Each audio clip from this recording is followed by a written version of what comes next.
Hey everyone, it's the Eurobandit here once again with another overview video. This time I'm gonna do a quick overview of a Toshiba model PC-G33 stereo cassette deck from the mid to late 80s. This is one of the 29 cassette decks I found a while ago, and it sorta works but not right. Now, I'm not going to bother with this thing since this is a cheap cassette deck, you know, it's a cheap and basic model and not also service friendly because, you know, you can't play it if the tray is open and there's no cassette inside, and that makes it very hard to clean the pinch roller and all that. And that kind of sucks. It's all complete but the feet are missing.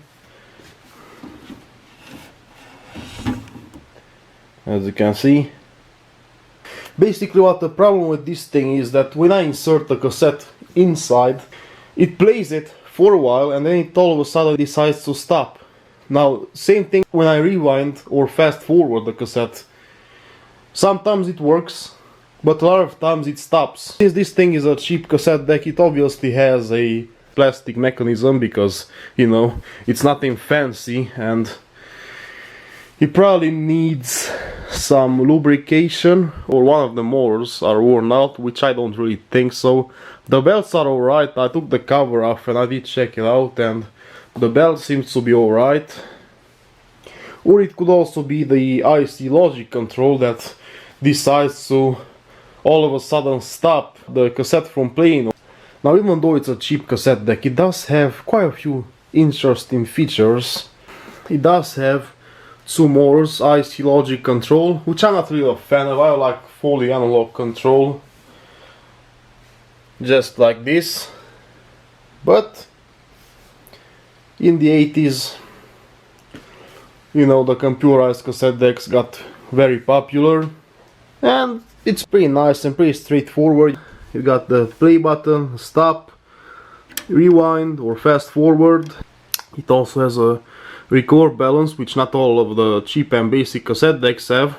It also has a microphone input, left and right, phones jack, as well as a record level, which is really nice.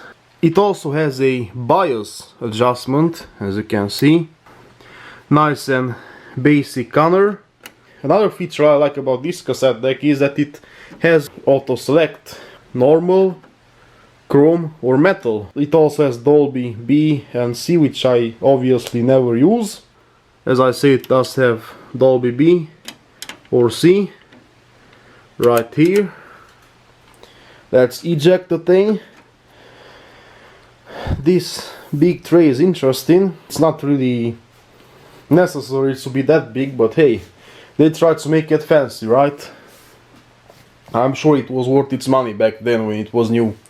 Nowadays, a fully working one in great condition, I don't think it will be worth more than like 20 to maximum 30 euros. That, of course, if it's in mint condition. If it's just in, you know, used condition but working, I'd say 15 to 20 euros maximum. Here's the head. Obviously doesn't have auto reverse. Two heads. Here's the back side of it. As you can see, it is made in Japan. Integrated power cord. It has the typical line in and line out RCA connections, as well as a DIN input for both record and playback. But that's pretty much all I have to say about this cassette deck. Now I'm gonna end this video. Hope you liked it. If you did, why not? Thumbs up, check out my other videos, and I'll see you next time. Cheers!